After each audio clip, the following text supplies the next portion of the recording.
On a typical afternoon along Bragg Boulevard in Fayetteville, North Carolina, Dr. Kendra Ellis, a 33-year-old OB-GYN doctor who was heavily pregnant, found herself pulled over by a Fayetteville police officer named Brian Caldwell. The stated reason was failure to signal properly before a lane change. The real reason, however, was that she was a black woman driving a nice car in an upscale neighborhood. Officer Caldwell approached her vehicle, saw that she was black, noticed she was heavily pregnant. His demeanor hardened. He demanded her license and registration. No courtesy. No ma'am. Just commands. When he saw her address, a nice neighborhood near Fort Liberty, he questioned whether she actually lived there. He questioned how she could afford it. He asked what she did for work. She told him she was a doctor. He did not believe her. He laughed. He demanded proof. Then he ordered her out of the vehicle. She was heavily pregnant. She asked if it was really necessary. She had not done anything wrong. He did not care. He forced her out anyway. She struggled to climb down from the SUV. Her pregnant belly was obvious, impossible to miss. Officer Caldwell looked at her belly with disgust. And then he said it. "Great. Just what we need. Another one." He told her that people like her move into town, pop out kid after kid, and expect taxpayers to pay for it. He assumed she had no insurance, assumed she was on welfare. She tried to stay calm, told him she was a doctor with private insurance, asked him not to speak about her child that way. He did not stop. He kept going, told her she was probably lying about being a doctor, suggested she was going to pull the race card. Then he saw the ultrasound photos on her passenger seat, photos from her prenatal appointment earlier that day. He picked one up, looked at it, tossed it back dismissively. "Another welfare baby," he said. "That is what this town needs. More kids growing up to be drains on society.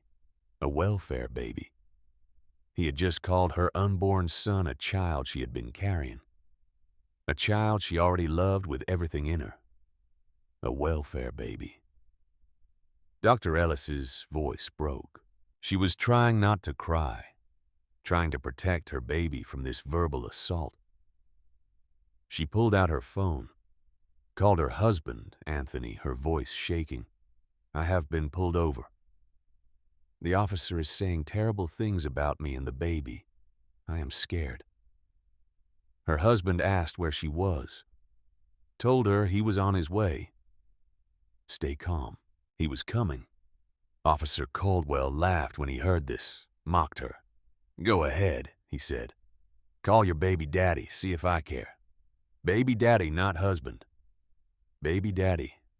Then he made Dr. Ellis sit on the curb, heavily pregnant, sitting on the side of the road like a criminal while he stood over her, continuing his racist tirade. He berated her, insulted her unborn child, told her that her baby would probably grow up to be just like her, living off the government, taking from hard-working taxpayers. Dr. Ellis sat there crying, hand on her swollen belly, whispering to her baby that it was gonna be okay, that daddy was coming. What Officer Brian Caldwell did not know, what he had absolutely no way of knowing, was who was coming.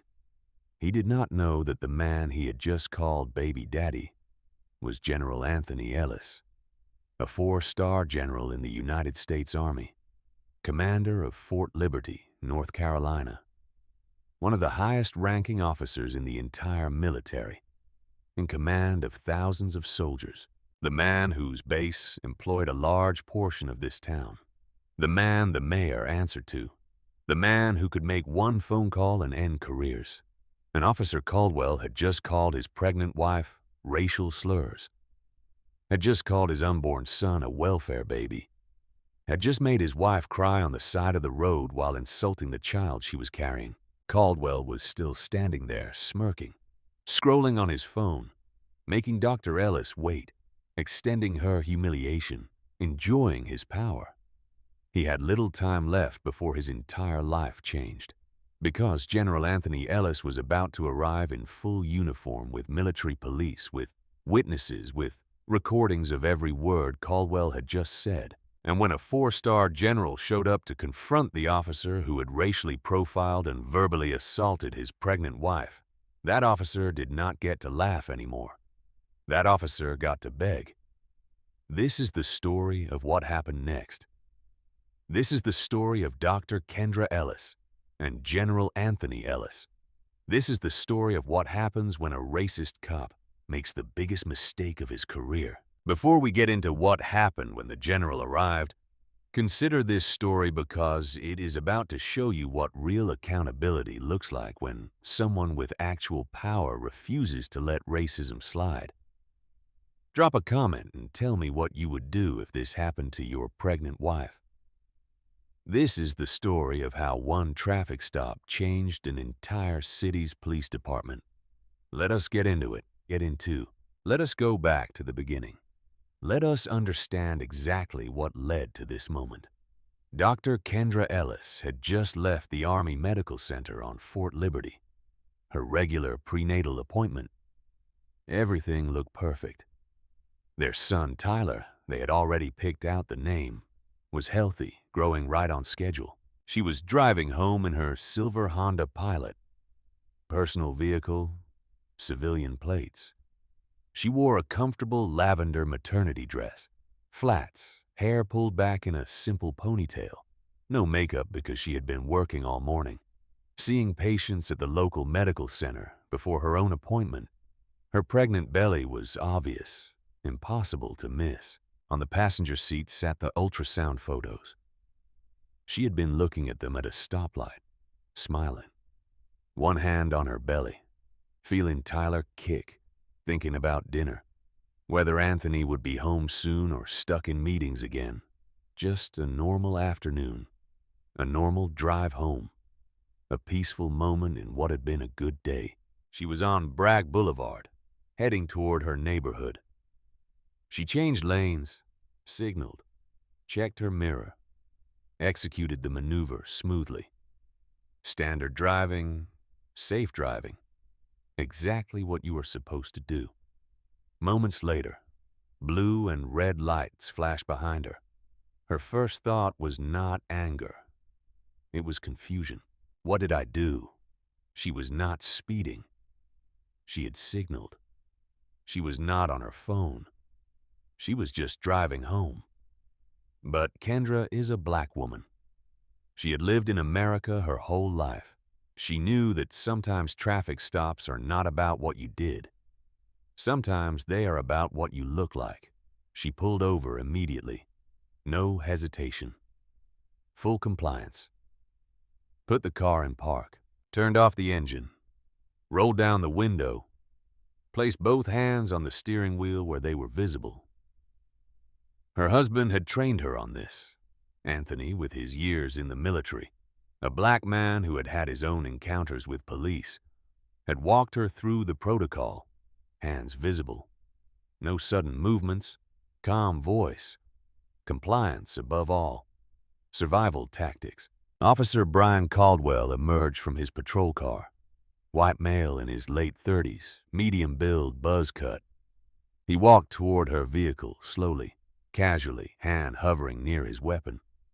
He reached her window, looked inside, and she saw his expression change when he realized she was black, subtle but unmistakable. The slight hardening around the eyes, the tightening of the jaw, the shift from neutral to suspicious.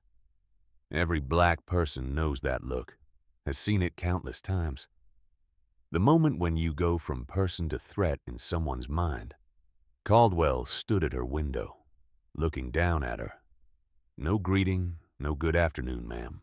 No basic courtesy, just 4 words delivered as a command, not a request. License and registration.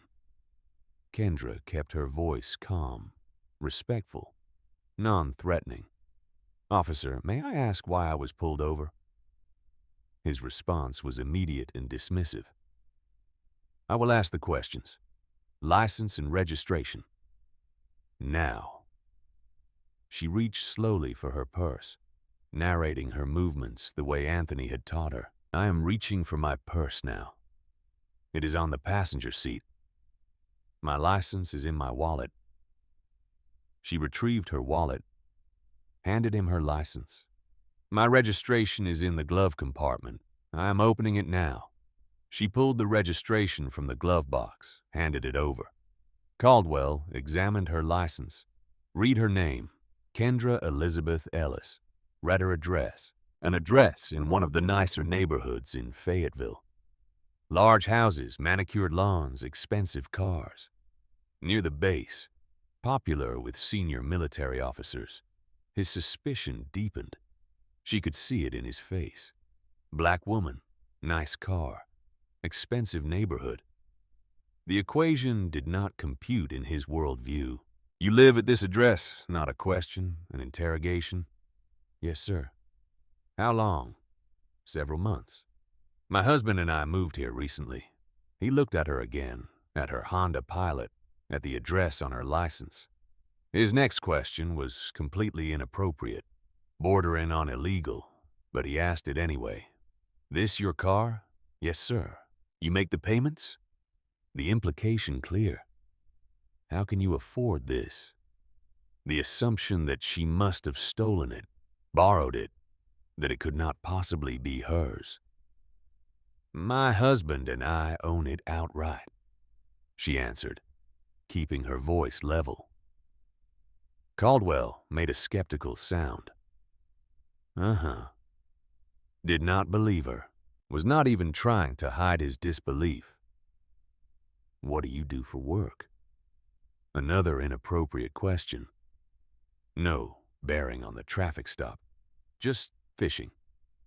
Looking for something to justify his suspicions. I am a doctor. OB-GYN. I work at the local medical center. He laughed. Actually laughed out loud. The idea that this black woman could be a doctor struck him as absurd. Apparently a doctor, right? Dripping with sarcasm. You got proof of that. Kendra felt heat rising in her chest. Felt the sting of humiliation. But she maintained her composure. Stay calm. Do not escalate. Get through this and get home. Officer, is there a problem with my license or registration? Is that why you pulled me over? I pulled you over because you failed to signal properly before your lane change. That is a traffic violation. She knew she had signaled. She always signals, especially now, pregnant, extra careful about everything. But arguing with a cop about whether you signaled is a losing game. His word against yours, and his word carries the weight of a badge.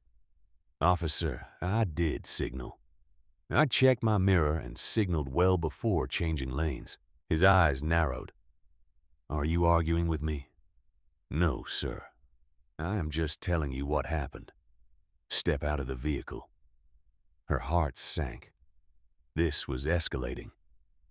This was going somewhere bad. Officer, I am heavily pregnant. Is that really necessary? I have not done anything wrong. Out of the vehicle now. No room for negotiation. No consideration for her condition. Just raw authority, wielded without mercy. She complied. What choice did she have? Refusing an officer's order can get you arrested, can get you hurt, can get you killed. Especially when you are black.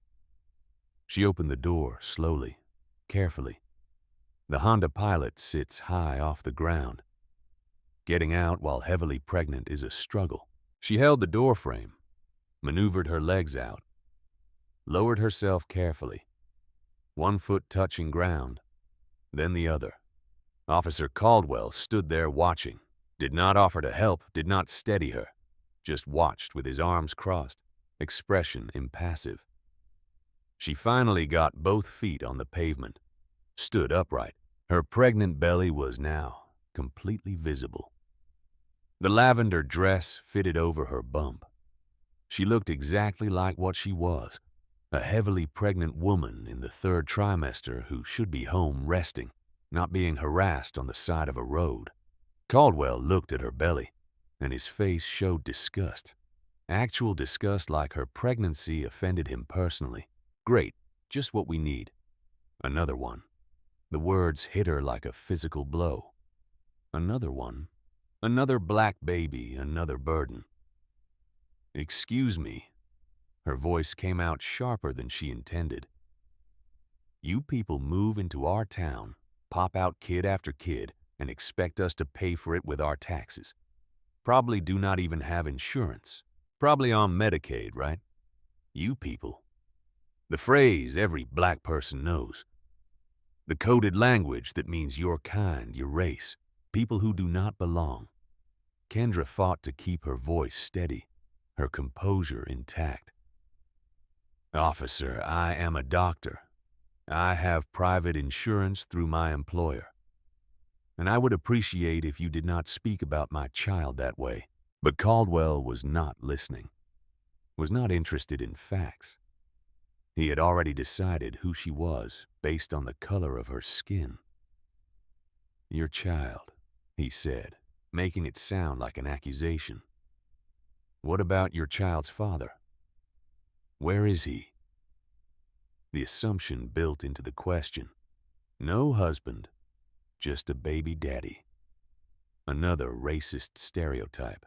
My husband is at work, she answered. Your husband? He made air quotes with his fingers, mocking her. Where does he work? Fort Liberty. Caldwell snorted.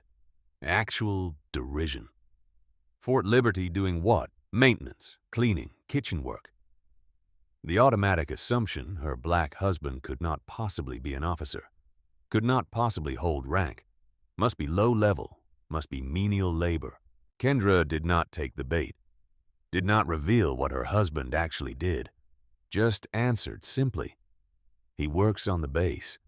I am sure he does, Caldwell said, voice dripping with sarcasm. Let me guess, you are going to tell me he is a colonel or something, or maybe a general, right? He was mocking her. The idea that her husband could be high-ranking struck him as laughable. Kendra took a breath, tried again to de-escalate. Officer, I've provided my license and registration. Everything is in order. I signaled my lane change. I have not broken any laws. Why am I being detained? Because I say so. That is why. You got a problem with that? It was a trap question. Any answer was wrong. Say yes. You are being difficult. Say no. You are admitting you have no rights. She said nothing. Caldwell walked around her vehicle, peering in the windows, looking for anything he could use. Anything to justify this stop. Anything to prove his suspicions correct. He saw the ultrasound photos on the passenger seat, reached through the open window, picked one up, looked at the grainy black and white image of Tyler, her son, her baby, then tossed it back onto the seat dismissively like it was garbage. Another welfare baby. That is what this town needs. More kids growing up to be drains on society. Welfare baby. He had just called her unborn son, the child she had been carrying, the child she had felt kicking just moments ago, the child she already loved more than her own life, a welfare baby. Tears burned behind Kendra's eyes. She fought them, refused to let him see her cry. But her voice shook when she spoke. Officer, that is completely inappropriate. My child, your child, is going to grow up to be just like you. Caldwell interrupted. Living off the government, taken from hard-working taxpayers. Maybe if people spent less time having babies, and more time actually contributing to society, that is enough. Her voice came out stronger than she felt, fueled by rage, not fear. I am a doctor. I deliver babies. I save lives. I pay more in taxes in 1 year than you probably make in salary. My husband and I are productive members of this community, and you have no right to speak about our child this way." Caldwell stepped closer, invaded her personal space, used his height to intimidate. She was 5'6". He was 6 feet. He loomed over her pregnant belly. "You are talking back to a police officer," he said, voice low and threatening. "You want to add resisting to your charges? What charges? I have not done anything. Failure to signal, disorderly conduct, resisting arrest. I can add whatever I want to the report." He was threatening her, threatening to fabricate charges, and they both knew he could do it. His word against hers. Who would the system believe? Kendra pulled out her phone with shaking hands. "What are you doing?" Caldwell demanded. "I am calling my husband." "Go ahead," he sneered. "Call your baby daddy. See if I care. Maybe he can come pick you up from jail." Baby daddy again. Not husband, baby daddy. The dismissal, the disrespect, the assumption that black families are not real families. She dialed. The phone rang. Anthony answered on the first ring, voice warm and familiar. "Hey, baby, how was the appointment?" That voice, the voice of safety, of home, of love, broke through her defenses. The tears she had been holding back started to fall. "Anthony." Her voice cracked completely. "I have been pulled over." "The officer. He is saying terrible things about me and the baby. I am scared." Anthony's voice changed instantly. Still calm, but hardened. Command voice. General voice. "Where are you exactly?" "Bragg Boulevard, near the shopping center." "Are you safe? Are you hurt?" "I am okay." "But he made me get out of the car. He called Tyler a welfare baby." She could not finish, could not get the words out through the tears. "Put me on speaker," Anthony said. Not a request, an order. She tapped the screen, held the phone out so Caldwell could hear. Anthony's voice, loud and clear, filled with authority she had heard him use with subordinates, but never with her. "Officer, this is Dr. Kendra Ellis's husband. I'm requesting your name and badge number." Caldwell looked annoyed but not worried. "Not yet. This is Officer Brian Caldwell, Fayetteville Police Department, badge whatever." "And who the hell are you?" A pause.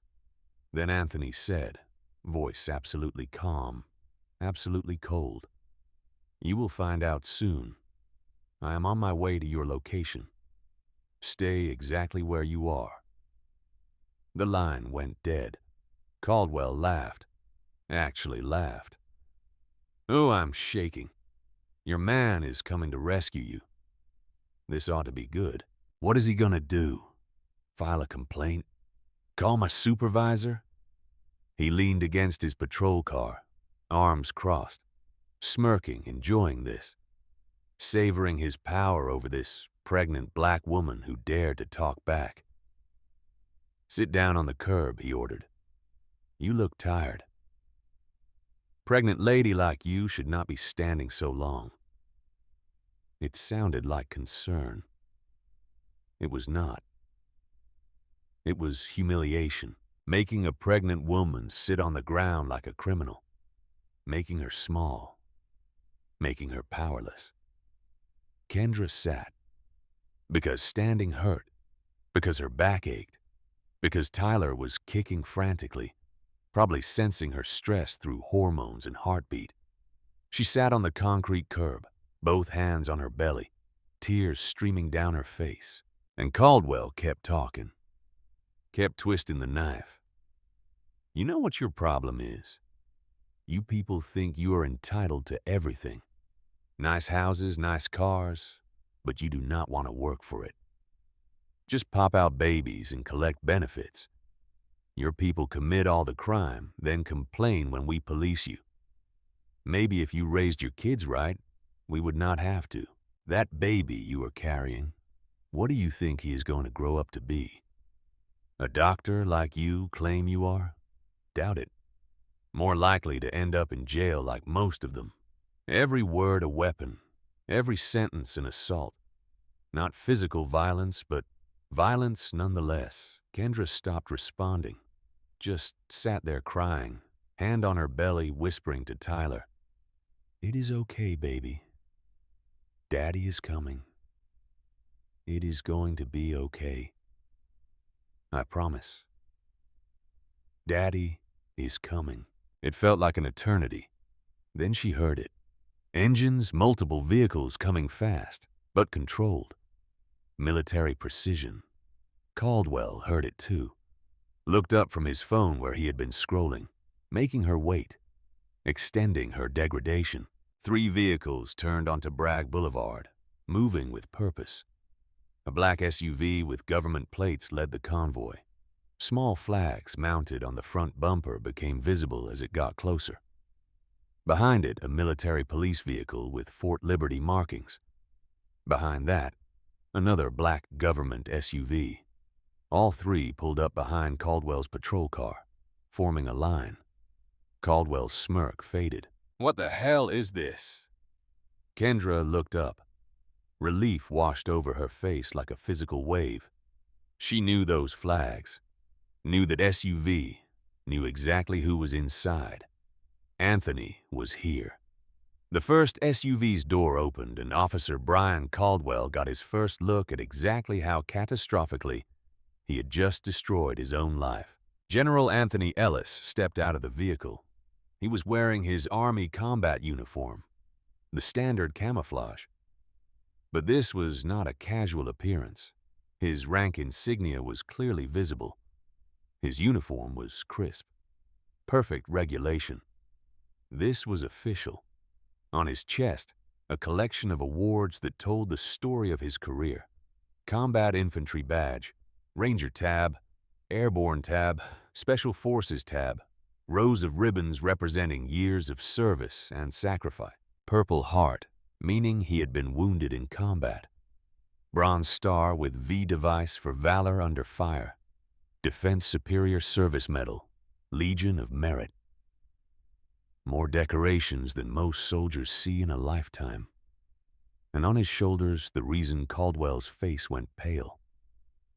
4 stars, each one gleaming in the afternoon sun. 4 stars does not mean lieutenant, does not mean captain, does not even mean colonel. 4 stars means general, the highest rank in the Army, the kind of rank that commands thousands of soldiers, the kind of rank that has direct access to the Secretary of Defense. To the President, there are only a handful of 4-star generals in the entire United States Army at any given time, and one of them was standing on Bragg Boulevard looking at Officer Brian Caldwell, with absolute fury barely contained beneath military discipline. Anthony is 6'2", 200 pounds of muscle built over years of military training. He is in his early 40s, black with a bearing that commands respect automatically. Sharp jawline, close-cropped hair with touches of gray at the temples. Intense brown eyes that right now looked like they could burn holes through steel. This is a man who has commanded soldiers in Iraq and Afghanistan, who has made life-and-death decisions in combat, who has stared down enemy combatants and warlords and hostile forces. A small-town police officer with a badge and an attitude problem does not intimidate him in the slightest. But Officer Brian Caldwell should be very, very intimidated right now. Behind the general, 2 military police officers exited the second vehicle, both armed, both in full uniform, both standing at parade rest with perfect military bearing. Their presence sent a message even before anyone spoke. From the third vehicle emerged Lieutenant Colonel Stephen Ramirez, Anthony's aide. Carrying a tablet and looking like he was ready to document every word of what was about to happen, Caldwell was still processing, still staring at those 4 stars, his brain trying to reconcile what he had assumed. That Kendra's husband was some low-level base employee, maybe a janitor or maintenance worker, someone he could dismiss, with the reality standing in front of him. A 4-star general, the base commander, the man who controls Fort Liberty. Fort Liberty, formerly Fort Bragg, is the largest military installation in the world by population.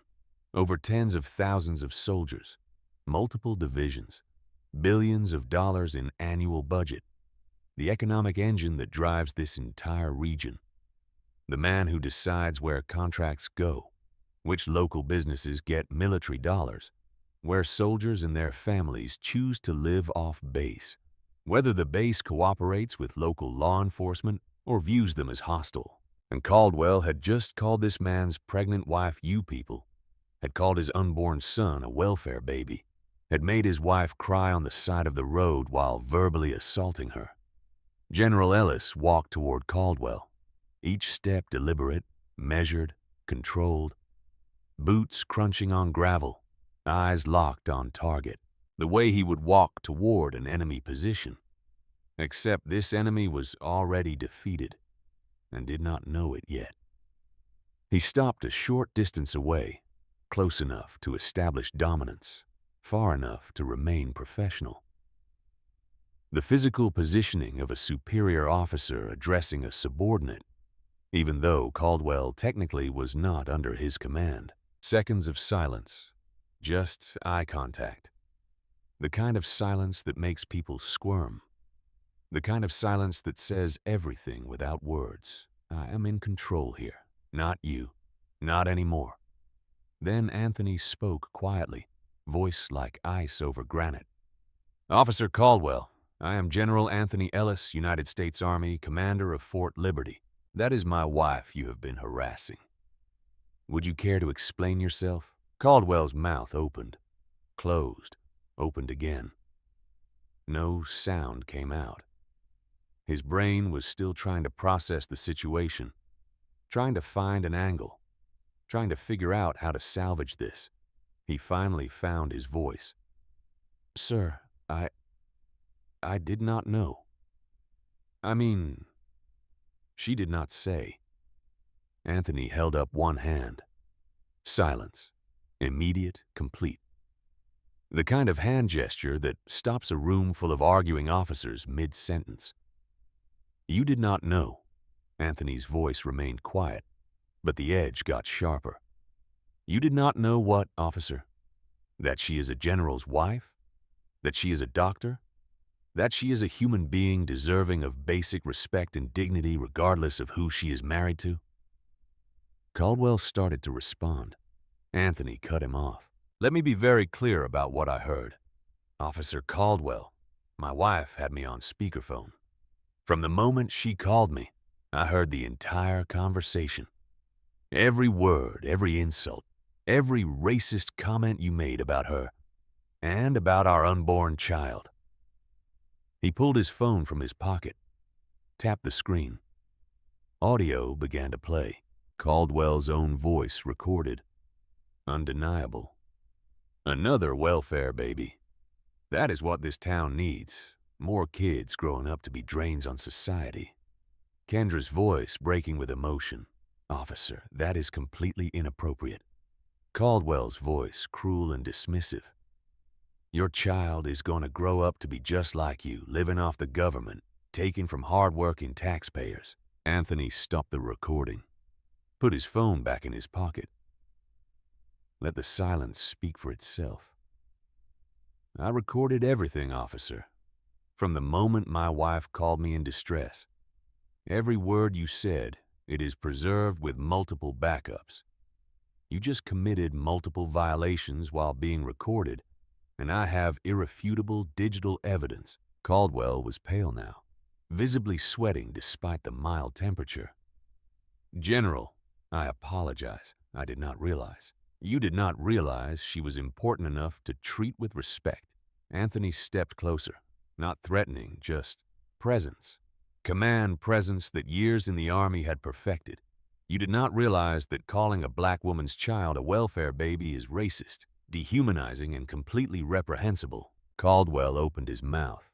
Nothing came out because there was no defense, no justification. Just his own recorded voice condemning him. "Let me tell you what you did realize, officer." Anthony's voice got quieter, more dangerous. "You saw a black woman driving a nice car in a nice neighborhood. You made assumptions about who she was and whether she belonged there. You pulled her over on a pretextual stop, questioning her right to live where she lives, demanding proof of her occupation, treating her like a criminal based on nothing but the color of her skin. Then you forced my wife, heavily pregnant, to exit her vehicle and sit on a curb in her condition. You verbally assaulted her. You verbally assaulted our unborn child. You abused your authority because you assumed she was powerless to fight back." Each sentence landed like a physical blow. Each accusation undeniable because it was all true, all recorded, all documented. "Do you deny any of that?" Caldwell could not speak, could not deny it. The evidence existed. His own voice, his own words. Anthony continued, voice dropping even lower, each word precisely enunciated. "Do you know what my wife does, officer? She is an OB-GYN, a doctor who delivers babies. She has brought hundreds of healthy babies into this world. She works long shifts helping mothers, black mothers, white mothers, Latina mothers, Asian mothers, mothers of every race and background bring their children safely into the world. She saves lives for a living." He paused. "Let that information settle. Right now, she is heavily pregnant with our son, our first child. A child we have been trying to have for years. A child we wanted desperately. A child she has carried with love and care and joy every single day of this pregnancy." His voice hardened like steel. "And you called him a welfare baby. You said he would grow up to be a drain on society. You predicted he would probably end up in jail. You said these things about our unborn son, while my wife sat on a curb crying, trying to protect him from your verbal abuse." Caldwell was trembling now, actually shaking. "General Ellis, I am sorry. I am so sorry. I did not mean—" "You did not mean it." Anthony's control slipped just slightly, voice rising. "Or you did not mean for there to be consequences. You did not mean for me to find out.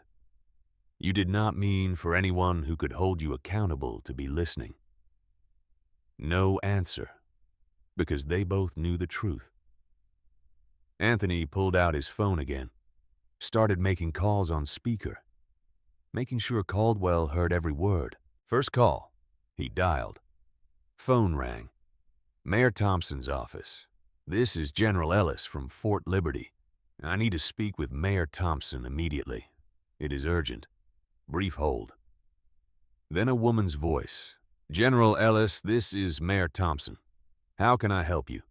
"Mayor Thompson, I am calling to report a serious incident involving one of your police officers.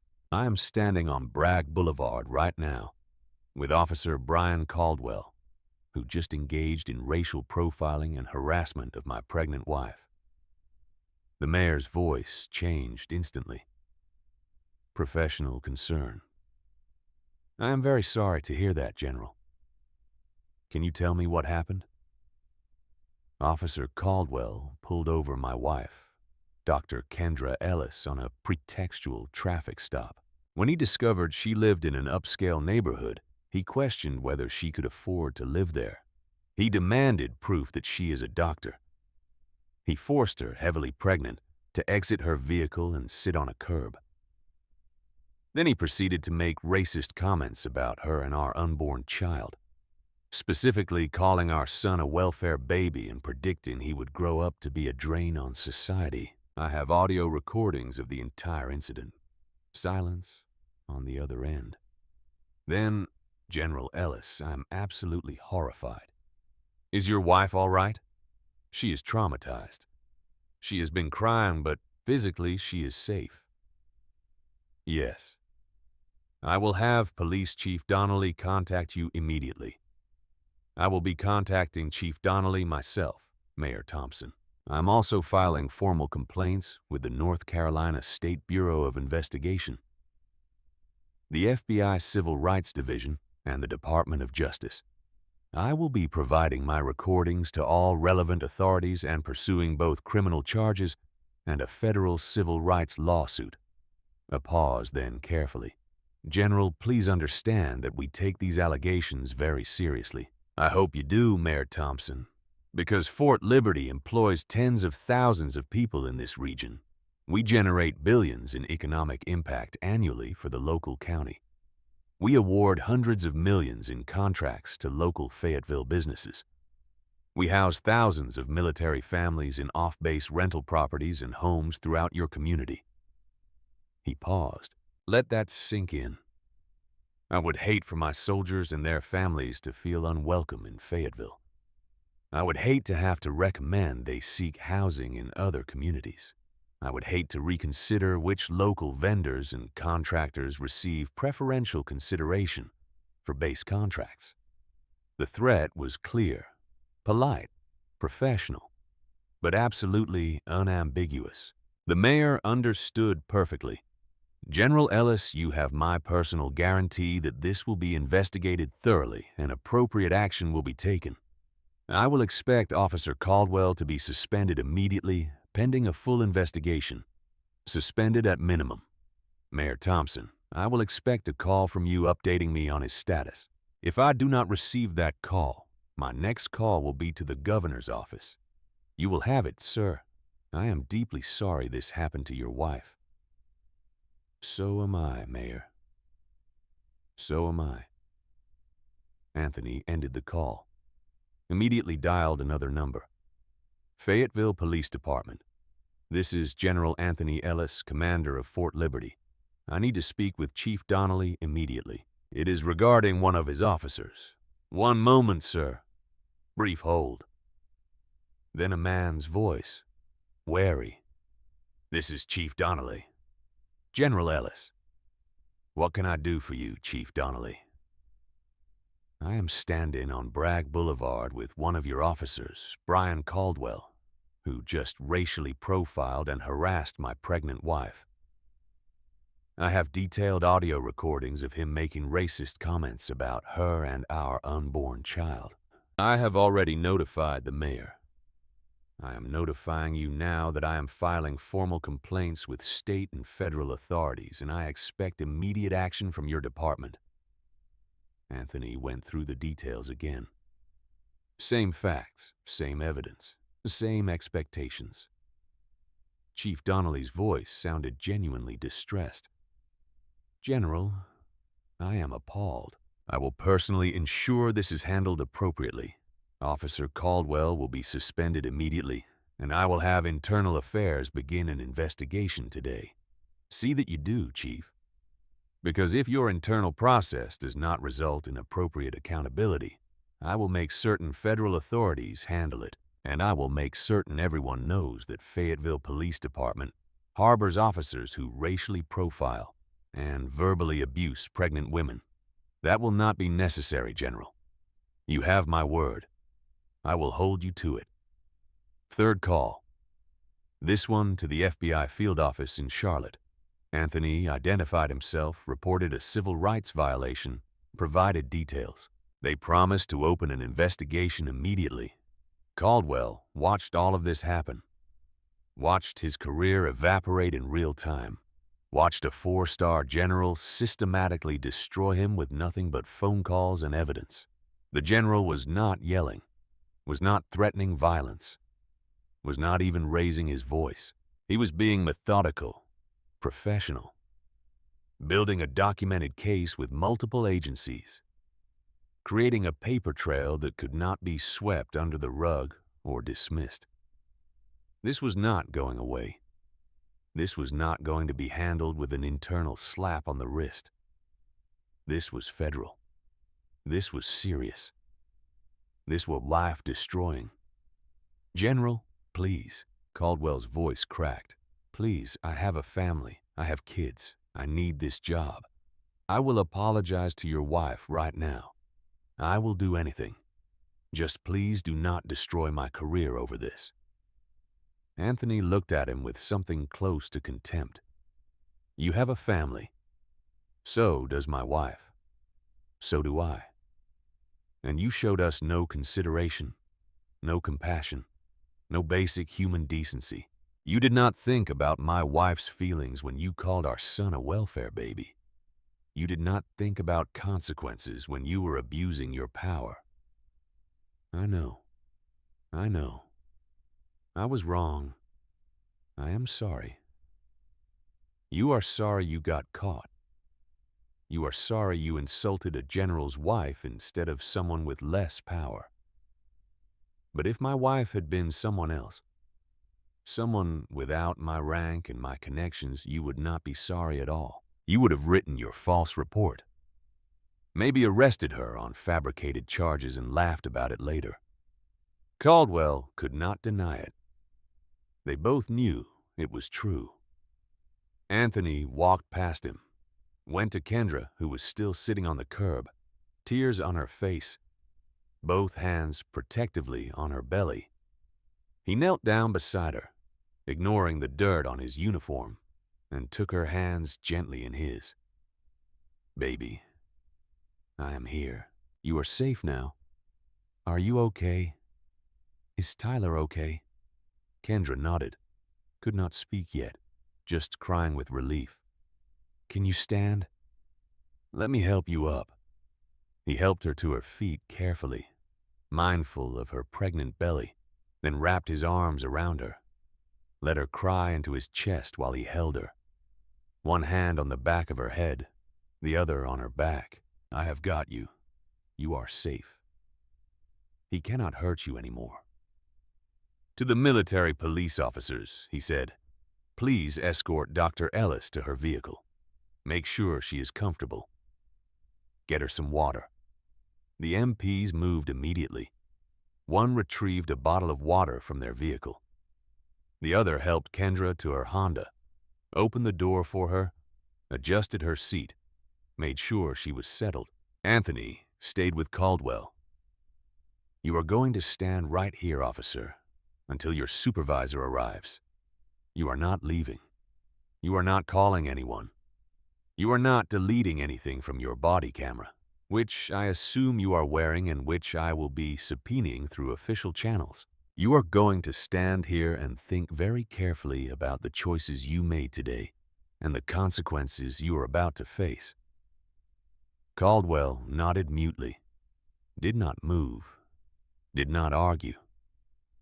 Soon after, the scene filled with official vehicles. Chief Donnelly arrived in person, face grim, Deputy Chief right behind him, Internal Affairs Captain, all looking professionally horrified. Mayor Thompson showed up personally, which almost never happens for a traffic stop, went directly to Kendra to apologize. Caldwell was placed on immediate administrative leave on the spot. Gun and badge confiscated right there on Bragg Boulevard. Told to go home and await contact from Internal Affairs. Sent away in disgrace while everyone watched. Chief Donnelly approached General Ellis.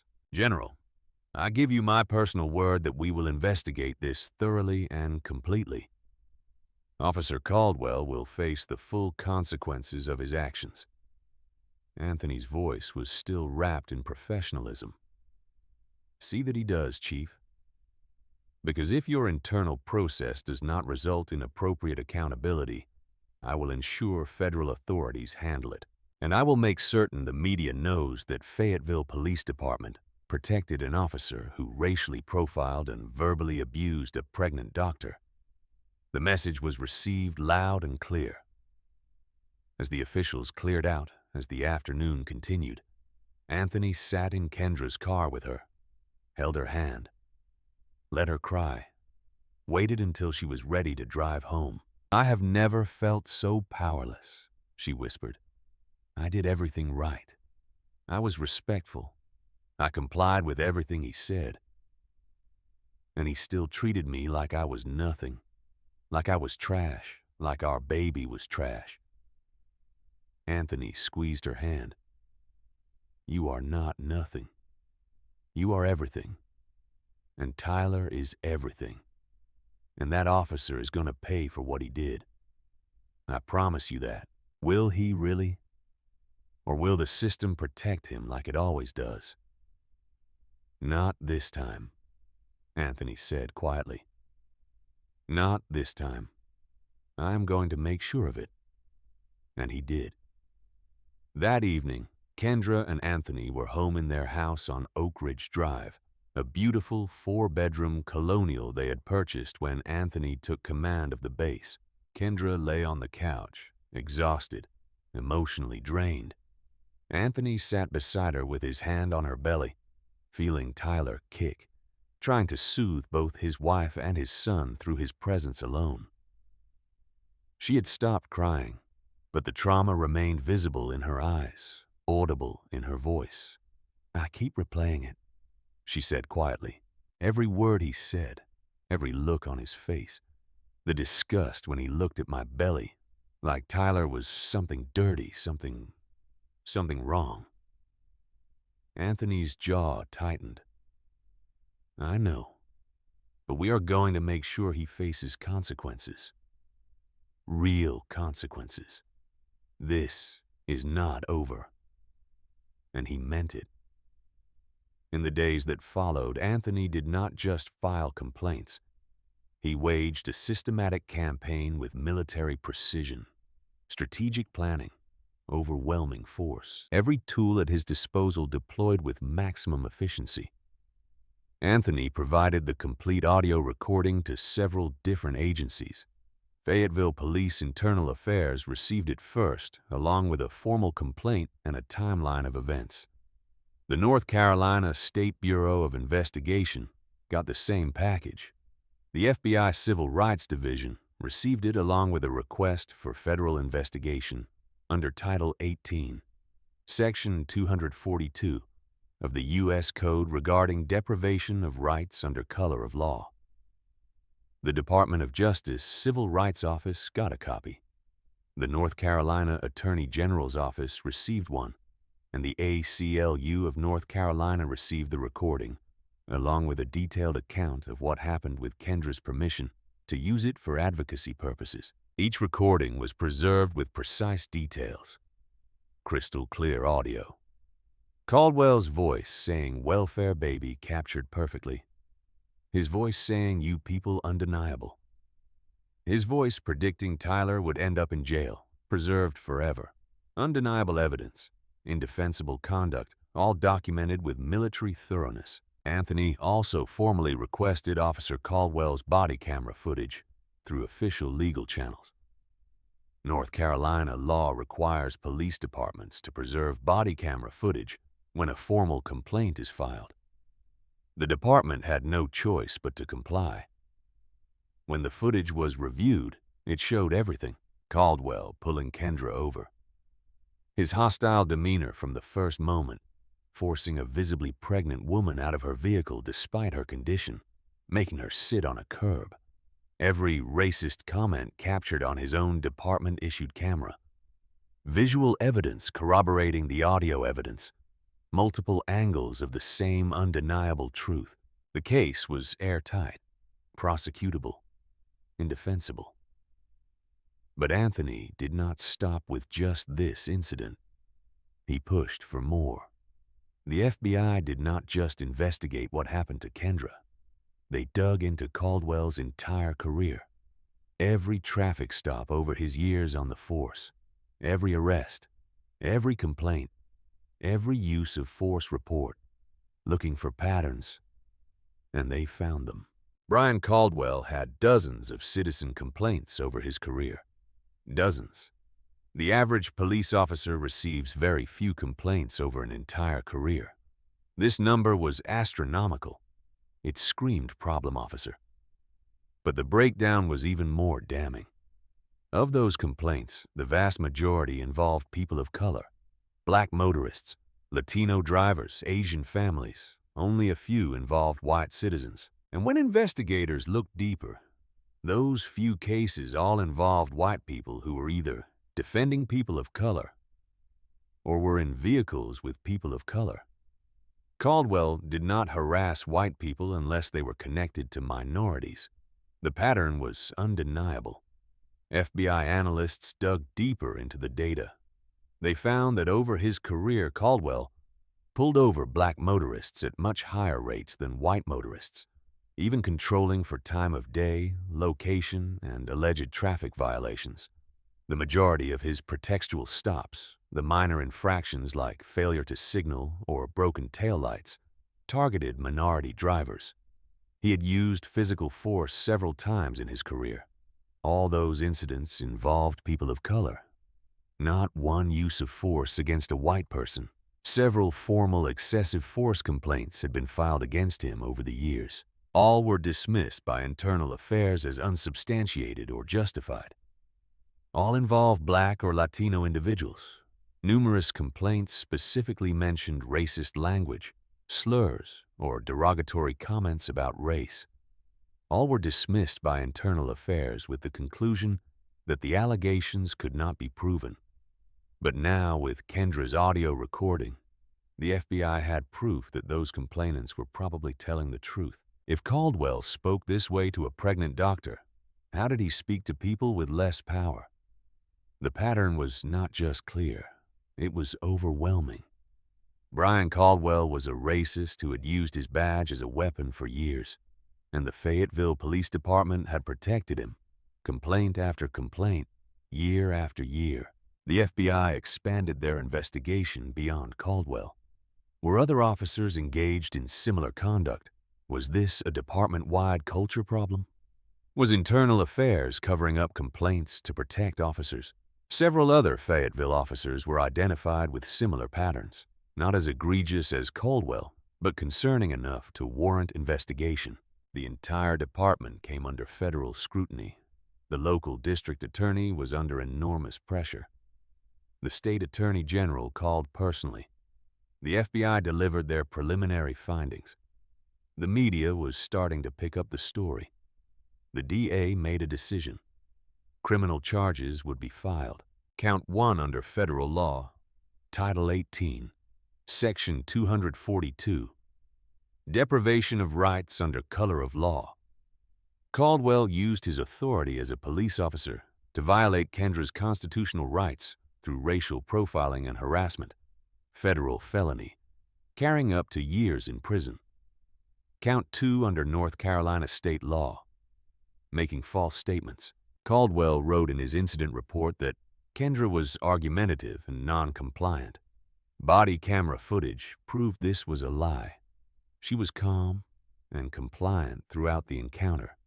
Filing a false police report is a crime. Count 3, also state law. Official misconduct. Caldwell abused his authority as a police officer, conducted a pretextual stop without legitimate cause, and engaged in harassment under color of law. If convicted on all 3 counts, Caldwell faced significant time in federal prison, plus additional state penalties. His bail was set at a substantial amount. He posted it through a bail bondsman, released pending trial. But his life as he knew it was already over. The Fayetteville Police Department faced a choice. They could fight this, defend Caldwell, risk federal intervention and consent decrees, or they could act decisively to protect the department's reputation. They chose survival. Days after the incident, Chief Donnelly held a press conference. Cameras from local news stations, regional outlets, even national media who had gotten wind of the story. Donnelly stood at a podium looking grim. After reviewing body camera footage and audio recordings of the incident involving Officer Brian Caldwell and Dr. Kendra Ellis, and in light of ongoing federal and state criminal investigations, I'm announcing the immediate termination of Officer Brian Caldwell effective today. His conduct was reprehensible, violated every policy and value of this department, and does not reflect the professionalism we expect from Fayetteville police officers. Fired, not suspended pending investigation, not placed on leave. Fired. The police union objected immediately, filed a grievance arguing that Caldwell deserved due process, but the city stood firm. The evidence was too strong. The political pressure was too intense. The potential liability was too enormous.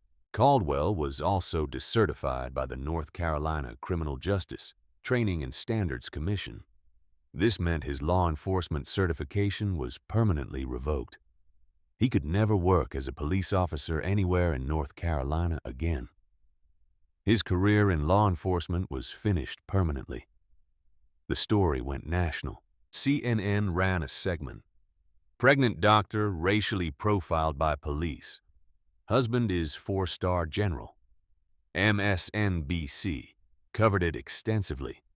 Even Fox News, typically police-friendly, could not defend what Caldwell had said on that recording. NPR did a detailed piece on racial profiling and police accountability. The optics were devastating for Fayetteville and damaging for police departments across the country.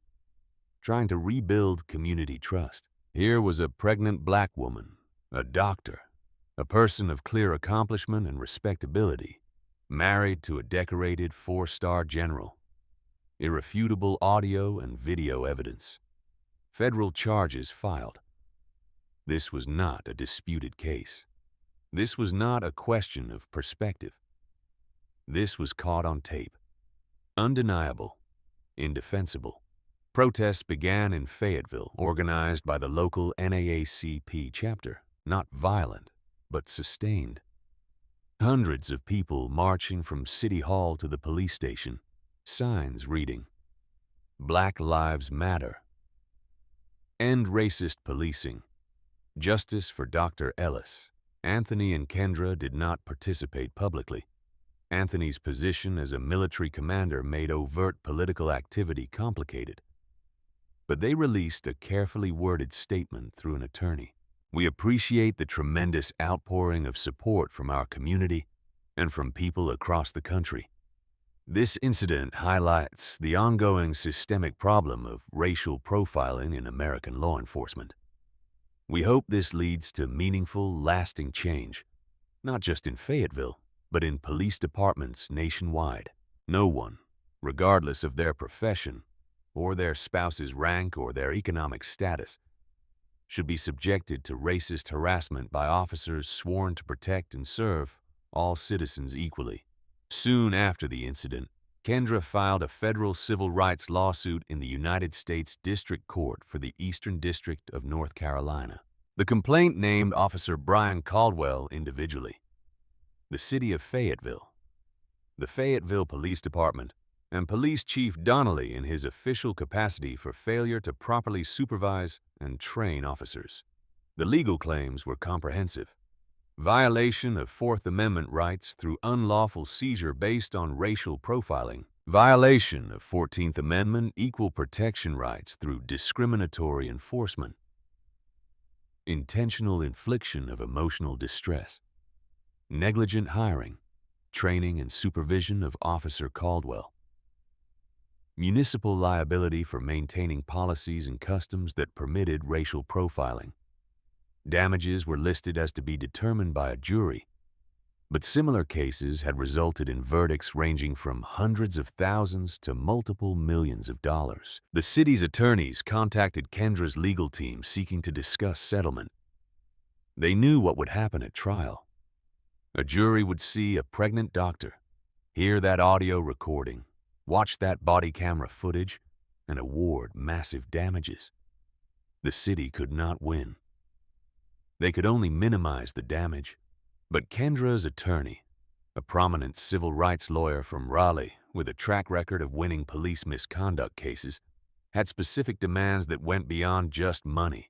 The settlement would need to include a substantial monetary component, certainly a large sum, given the severity of the conduct and the emotional trauma. But more importantly, it needed to include systemic reforms, a formal public apology from the city, not just from the police chief, but from the mayor acknowledging what happened and committing to change. Agreement to implement specific detailed reforms to training, supervision, and accountability. An independent monitor with real authority to oversee implementation, not just a rubber stamp. A consent decree with the Department of Justice to ensure sustained compliance.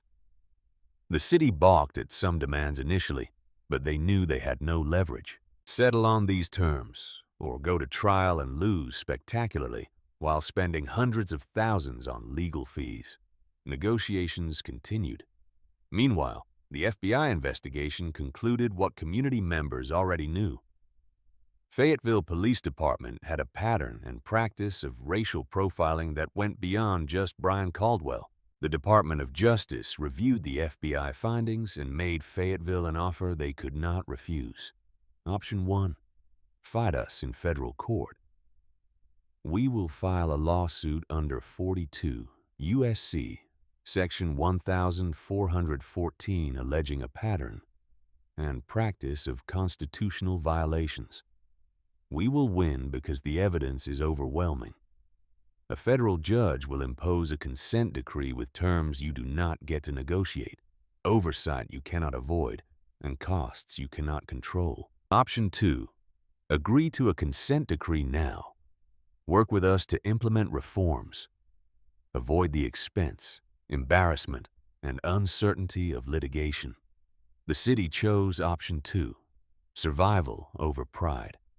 The consent decree was comprehensive, detailed, and enforceable. All officers would be required to wear body cameras at all times during public interactions. Cameras would activate automatically during traffic stops and calls for service. Footage would upload automatically to secure cloud storage that officers could not access or delete. Tampering with cameras or footage would result in immediate termination. No exceptions. The department would implement an early intervention system that tracked individual officer behavior, complaints, uses of force, traffic stop demographics, sick leave patterns. Anything that might indicate an officer was struggling or engaging in misconduct. Officers flagged by the system would receive mandatory counseling and retraining. Traffic stop data would be collected on every single stop. Officer name, badge number, date, time, location, driver's race and ethnicity, stated reason for stop, whether a search was conducted, outcome of the stop. Data would be analyzed quarterly. Disparities in who gets stopped and searched would be investigated and addressed. Use of force policies would be completely rewritten to emphasize de-escalation. Force would only be permitted when necessary and proportional to the threat.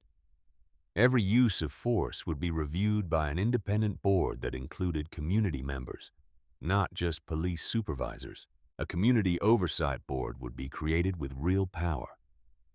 7 members elected by the community, not appointed by the city. They would have subpoena authority, could investigate complaints independently, could recommend discipline, including termination, could attend closed internal affairs hearings, could review any body camera footage, and would hold public hearings on serious complaints. Mandatory bias training for every officer, every staff member, every employee of the police department. Not video modules or online courses, but real interactive, uncomfortable training conducted by experts. Annual refreshers required. The complaint process would be reformed completely. Citizens could file complaints online anonymously if desired through multiple channels. Complaints would be investigated by an independent entity, not just internal affairs. Results would be made public. Hiring and promotion practices would change. Psychological screening would specifically test for racial bias. Hiring panels would include diverse community members, not just police supervisors. Discipline history would be considered for promotions, meaning officers with complaint histories could not advance. The consent decree would remain in effect for an extended period. The city would pay for an independent monitor, a former federal judge, to oversee compliance and report directly to the Department of Justice. If the city failed to comply, DOJ could return to federal court and force compliance. Real accountability, real oversight, real change. This was what justice looked like when it was backed by federal authority and a 4-star general who refused to let it go. When the trial took place, Brian Caldwell sat in a federal courtroom in the Eastern District of North Carolina. United States of America versus Brian Caldwell. Criminal trial. Federal courthouse in Raleigh. The courtroom was packed beyond capacity. Media occupied an entire section. Cameras not allowed inside, but reporters filling notebooks. Community members lined the gallery, some who had driven hours to be here. Other police officers attended, some supporting Caldwell quietly, most ashamed to be associated with him, but present because the union requested it.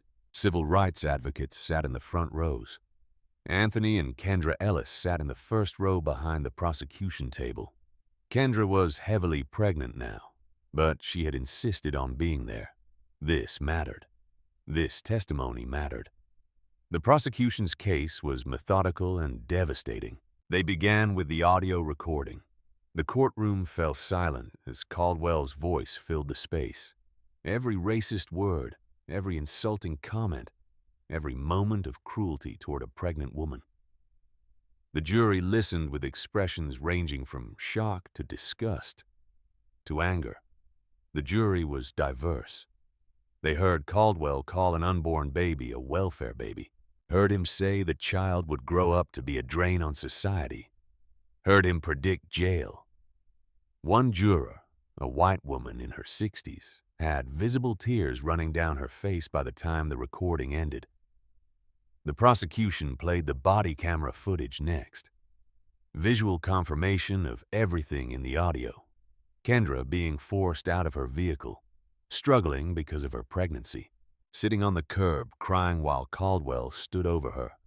The power dynamic, the cruelty, all captured on his own department-issued camera. The evidence was overwhelming before the first witness even took the stand. Then, Dr. Kendra Ellis was called to testify. She walked to the witness stand slowly, one hand supporting her lower back, the other on her enormous pregnant belly. She was sworn in, took her seat carefully, faced the courtroom. The prosecutor, Assistant U.S. Attorney Carla Mendoza, approached gently. "Dr. Ellis, can you tell the jury what happened?" Kendra took a breath, then described everything. The traffic stop, the interrogation about where she lived and how she could afford it, being forced out of the car despite her pregnancy, sitting on the curb, the racist comments, the fear. "I was terrified," she said, voice steady but emotional. "Not just for myself, but for my baby. I kept thinking, what if this escalates? What if he decides to arrest me? What if I say the wrong thing and he uses force? I am heavily pregnant. What happens to my baby if something goes wrong?" Her voice broke slightly. She collected herself. When Officer Caldwell called Tyler a welfare baby, when he said my son would grow up to be a drain on society and probably end up in jail, I felt like he was attacking my child. A child who had not even been born yet. A child who had never done anything to anyone. A child who deserved to come into a world that would love him and value him, not hate him before he took his first breath. Several jurors were visibly affected.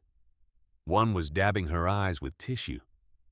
The defense attorney, a local defense lawyer in his 60s, attempted cross-examination, tried to suggest Kendra was exaggerating that she was playing the race card, that she was using her husband's rank to pursue a vendetta. It backfired spectacularly. Dr. Ellis, is it true that you are pursuing this case because your husband is a powerful general who can intimidate the justice system? Kendra looked at him calmly. I am pursuing this case because Officer Caldwell violated my constitutional rights and subjected me to racist harassment. My husband's rank is irrelevant to whether what happened was wrong. The law protects everyone equally, or it should. I am using my rights as an American citizen to seek justice. That is not intimidation. That is the legal system working as designed. The defense tried another angle. But you have to admit, having a 4-star general as your husband gives you advantages most people do not have. You are absolutely right, Kendra said. And that is exactly the problem. I had resources most people do not have. I had my husband's rank, his connections, his ability to hold people accountable. But what about all the other black women Officer Caldwell pulled over the years? What about the people who filed dozens of complaints against him that were all dismissed? They did not have a general to call. They did not have federal authorities taking them seriously. They just had to accept the injustice and move on. That is why this case matters, not just for me, for everyone who could not fight back. The courtroom was silent. The defense realized he had just helped the prosecution's case. He sat down. Next witness, General Anthony Ellis. Anthony took the stand in his dress uniform, 4 stars visible, rows of ribbons across his chest. He was sworn in, sat straight, hands folded calmly. Prosecutor Mendoza approached. General Ellis, can you describe what you were doing when you received the call from your wife? I was in a meeting at Fort Liberty headquarters with senior staff discussing training exercises. My phone rang. I saw it was my wife. I excused myself and answered. She was crying, which immediately concerned me because Kendra does not cry easily. She told me she had been pulled over and that the officer was saying terrible things about her and our baby. What did you do? I asked where she was. She told me Bragg Boulevard near the shopping center. I told her to put me on speaker so I could hear what was happening. That is when I started recording the conversation on my phone. Why did you record it? Because I have been a black man in America for years. I have been in the military for decades. I know that without evidence, these complaints go nowhere. Officer's word against civilian's word, and the officer usually wins. So I recorded everything to ensure there would be undeniable proof of what happened. What did you hear on that recording? Anthony's jaw tightened slightly, the only sign of emotion. I heard Officer Caldwell call my unborn son a welfare baby. I heard him say our child would grow up to be a drain on society. I heard him predict our son would end up in jail. I heard my wife crying, trying to defend our child from verbal assault. How did that make you feel? Objection, relevance, the defense attorney said. Your Honor, the victim impact is relevant to the severity of the offense, Mendoza countered. Overruled. The witness may answer. Anthony took a breath. I have served this country for years. I have commanded soldiers in combat. I have been shot at. I have lost friends in war. I have made decisions that cost lives and saved lives. But nothing in my career prepared me for the feeling of absolute rage and helplessness when I heard a police officer verbally attacking my pregnant wife and our unborn child.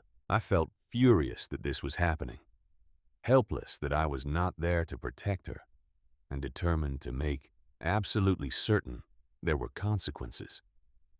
The jury was riveted. What happened when you arrived on scene?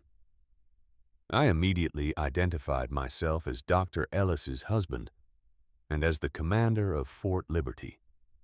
I informed Officer Caldwell that I had recorded his entire interaction with my wife. I observed that my wife had been forced to sit on a curb, despite being heavily pregnant.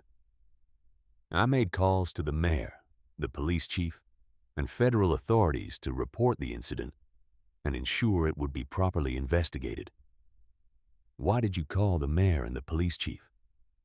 Because I wanted them to know immediately that one of their officers had just committed what I believed to be serious violations. I also wanted them to understand that I would not let this be swept under the rug or dismissed. Defense attorney cross-examined. General Ellis, did you use your military rank to intimidate Officer Caldwell? I used my rank to identify myself and to ensure I was taken seriously. Officer Caldwell had dismissed my wife as someone without power or connections. I made it clear that she had both. That is not intimidation. That is correcting his false assumptions. But you threatened the mayor and police chief with economic consequences if they did not fire Officer Caldwell, did not you? I explained the economic relationship between Fort Liberty and Fayetteville. I pointed out that my soldiers and their families might not feel comfortable living in a community where police racially profile and harass pregnant women. That is not a threat. That is a fact. If Fayetteville gained a reputation as hostile to military families, particularly families of color, that would have natural economic consequences. The defense tried to make the general look vindictive. It did not work. Anthony remained calm, factual, unshakable. The prosecution called their expert witness next, Dr. Carla Mendoza, a criminology professor from Duke University who had analyzed Caldwell's career data. She had been granted access to all his records through the federal investigation. She testified about the patterns, dozens of complaints over his career, the vast majority involving people of color. The statistical analysis showing Caldwell pulled over black motorists at much higher rates than white motorists. The high percentage of stops where he cited furtive movements or suspicious behavior that body camera footage did not support. In my professional opinion, Dr. Mendoza concluded, Officer Caldwell engaged in systematic racial profiling throughout his career. This was not one bad day. This was a pattern of discriminatory conduct spanning his time on the force. The defense called their witnesses, other officers who worked with Caldwell. They testified he was a good cop, did his job. They never saw racism. On cross-examination, they fell apart. Officer, you worked with Brian Caldwell for years, correct? Yes. Were you aware he had dozens of citizen complaints? Complaints happen. Not all of them are valid. Were you aware that the vast majority of those complaints came from people of color? I did not track the numbers. Did that pattern concern you at all? Like I said, complaints happen. Did you ever hear Officer Caldwell make racist comments? Long pause. Too long. Not that I specifically recall. Not that you recall or you heard them. But did not report them. We all joke around sometimes in the locker room. It does not mean... What kind of jokes? The officer realized he had trapped himself. I do not remember specifically, but there were jokes. Jokes that could be considered racist, and you did not report them. It was just talk. Locker room talk. It did not seem serious. When you heard the audio recording of Officer Caldwell calling Dr. Ellis's baby a welfare baby, were you surprised? Another long pause. It was inappropriate, but you had heard similar things from him before, had not you? I did not say that. You did not deny it either. The defense witness had just helped convict his former colleague. After days of testimony, closing arguments, the prosecution was devastating. Ladies and gentlemen, this case is about power and abuse. Officer Brian Caldwell had power, a badge, a gun, the authority of law enforcement. Dr. Kendra Ellis was powerless in that moment. Pregnant, alone, vulnerable. Officer Caldwell abused his power. He racially profiled her. He harassed her. He violated her civil rights. He did it because she was black, and he assumed she had no recourse. The evidence is overwhelming. The audio is undeniable. The pattern is clear. Hold him accountable for his actions. The defense tried.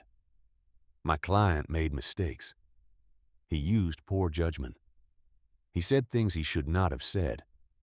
But this is an employment matter that has already been handled. Officer Caldwell lost his job, lost his career, lost his reputation. That is severe punishment.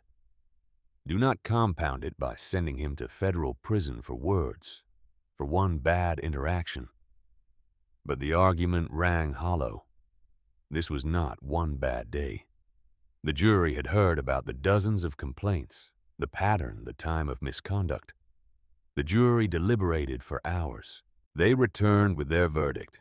On count 1, deprivation of rights under color of law. How do you find the defendant?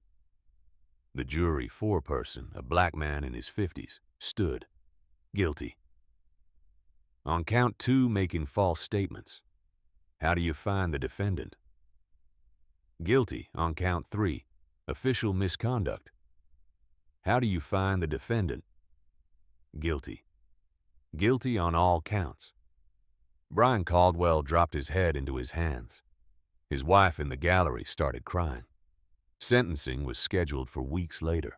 When sentencing day arrived, Judge Constance Harper presided. She was a black woman in her 60s, federal judge for years, known for being fair but firm. She had reviewed the pre-sentencing report, Caldwell's lack of criminal history, his family situation, letters from friends and family asking for mercy. But she had also reviewed the evidence, the recording, the pattern, the impact on Dr. Ellis. Judge Harper looked at Caldwell directly. Mr. Caldwell, you violated your oath as a police officer. You violated the Constitution you swore to uphold. You violated a pregnant woman's dignity and subjected her to racial harassment while abusing your authority. You used your badge as a weapon to inflict emotional pain based on racial prejudice. This court takes such violations extremely seriously, particularly when committed by those entrusted with authority. She sentenced him to years in federal prison, followed by years of supervised release, hundreds of hours of community service to be completed after his release, mandatory counseling for racial bias and anger management, permanent prohibition from working in law enforcement anywhere in the United States, restitution to Dr. Ellis in a substantial amount for emotional distress, years in federal prison, career destroyed permanently, reputation ruined, life fundamentally altered. As U.S. Marshals led Caldwell out of the courtroom in handcuffs, he looked at Kendra one last time. He mouthed the words, "I am sorry." Kendra sat there, both hands on her belly where Tyler was kicking vigorously, and watched him go. She did not respond to his apology, did not acknowledge it, did not nod or shake her head because his apology meant nothing now. It was far too late. The damage was done. The trauma was real. The fear would remain. Outside the courthouse, Anthony and Kendra gave a brief statement to the assembled media. Anthony spoke first. Justice was served today. Brian Caldwell will face consequences for his actions. But this case was never just about one officer. It is about a system that allowed him to abuse his power for years. It is about the dozens of complaints that were dismissed. It is about the pattern of racial profiling that went unchecked. We hope this verdict sends a clear message that racist policing will not be tolerated, that civil rights violations will be prosecuted, and that no one, regardless of their badge, is above the law. Kendra added, "I'm grateful for the jury's verdict and for Judge Harper's sentence, but I am even more grateful for the systemic changes happening in Fayetteville and across North Carolina because of this case. Accountability is not just about punishing individual officers who do wrong. It is about fixing the systems that create and protect them. That is the work that truly matters. That is the change that will prevent this from happening to other families." A reporter asked, "Dr. Ellis, how are you doing? When is your baby due?" Kendra smiled, a genuine smile. "The first in a while. We are doing well. Tyler is due soon, and he is going to be born into a world that is a little bit more. Just because of everything that has happened here." Days later, Tyler Ellis was born at the local medical center. Healthy, beautiful. General Anthony Ellis was in the delivery room holding his wife's hand, tears streaming down his face as his son entered the world. The son that a police officer had called a welfare baby before he was even born. The son who would grow up knowing his parents fought for justice and won. The son who would inherit a world slightly better than the one that tried to diminish him before he took his first breath.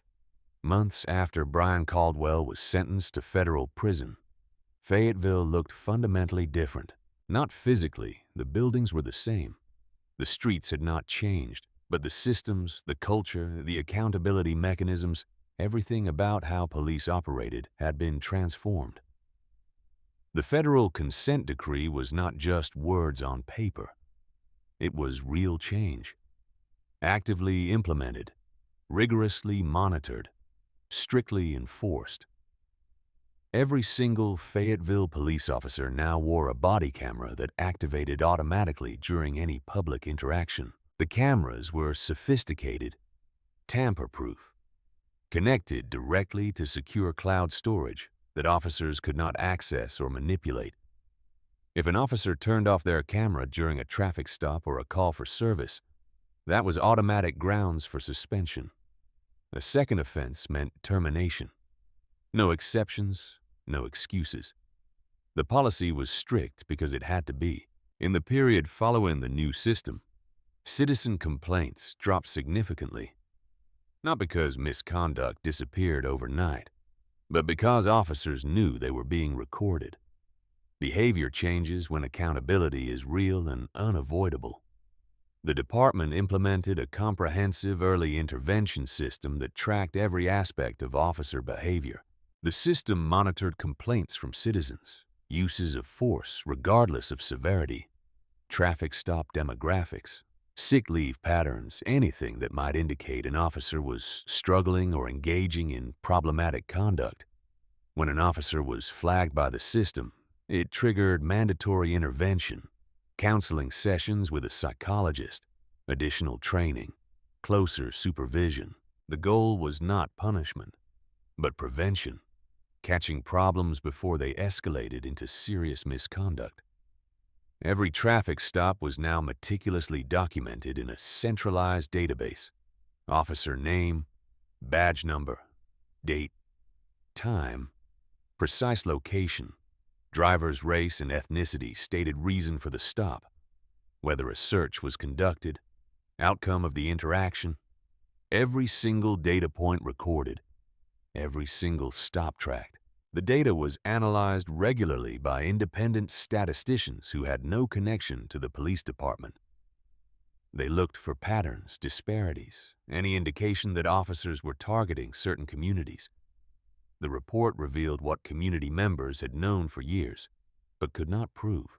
Black drivers represented a small percentage of the population, but accounted for a higher percentage of traffic stops. Latino drivers were a small percentage of the population, but a higher percentage of stops. White drivers were the majority of the population, but a lower percentage of stops.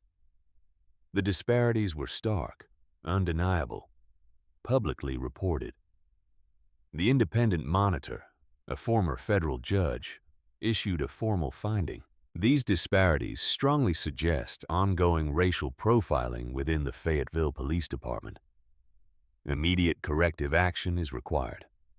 Chief Donnelly, still in his position, but under intense scrutiny, implemented new accountability measures.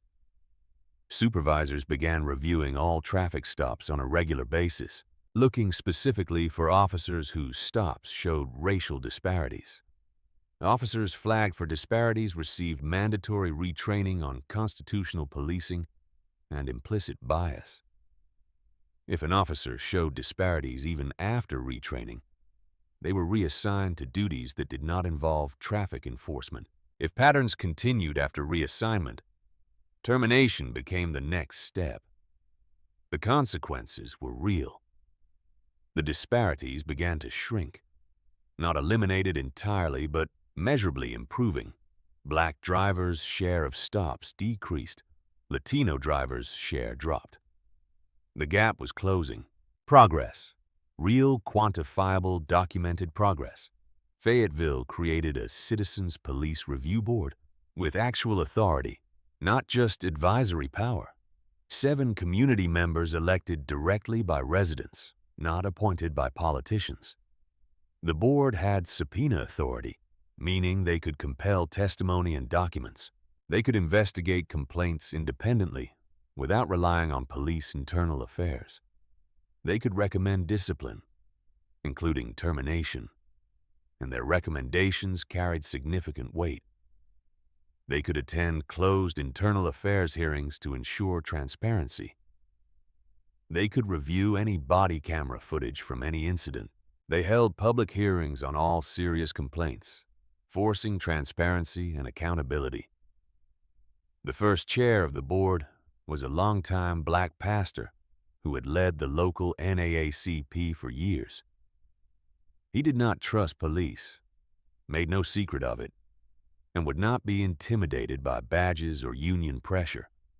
In the following period, the board investigated cases, found misconduct in several, recommended termination in some cases. The city followed the recommendations. Officers who had previously felt untouchable discovered that citizen oversight with real power changed the equation completely. Some officers complained the board was anti-police, that civilian oversight was unfair. The pastor's response was direct and unambiguous. We are not anti-police, we are anti-misconduct. If you are doing your job professionally and treating people with respect, you have nothing to fear from us. But if you are abusing your authority, we are going to hold you accountable. That is our job. Every officer in the department, from rookie to chief, completed hours of mandatory bias training. Not video modules they could click through while checking email. Not online courses with multiple choice tests. Real training. In person, interactive, uncomfortable. The training was designed and taught by the criminology professor from Duke, the same expert who had testified against Caldwell. She did not coddle officers or make excuses for them. You all have biases, she told each training class. Every human being does. The question is not whether you have biases. The question is whether you are aware of them, whether you understand how they affect your decisions, and whether you have the courage and discipline to control them instead of letting them control you. She made officers do exercises that forced self-examination, role-playing scenarios where they had to confront their own assumptions, watching body camera footage from their own stops, and honestly assessing whether race influenced their decisions. One exercise was particularly powerful. Officers watched footage from their own traffic stops, then had to rate whether they would have conducted the same stop, asked the same questions, used the same tone, if the driver had been white instead of black or Latino. The honest self-assessment was painful for many officers. Some resisted, complained it was a waste of time, claimed they did not need it. But most engaged, most learned. Most had moments of genuine realization about assumptions they had been making without conscious awareness. One officer, a white woman named Sarah Chen, with years on the force, broke down crying during one training session. She had watched footage of herself pulling over a black teenager the previous year. She had told him he looked nervous, had made him exit the vehicle, had searched him thoroughly, found nothing, then let him go with a warning for a broken taillight. Watching that footage in the training, she saw what she had missed in the moment. The teenager was not nervous. He was terrified. Terrified of her. And she had interpreted his fear as suspicious behavior, which justified her decision to search him, which traumatized him further.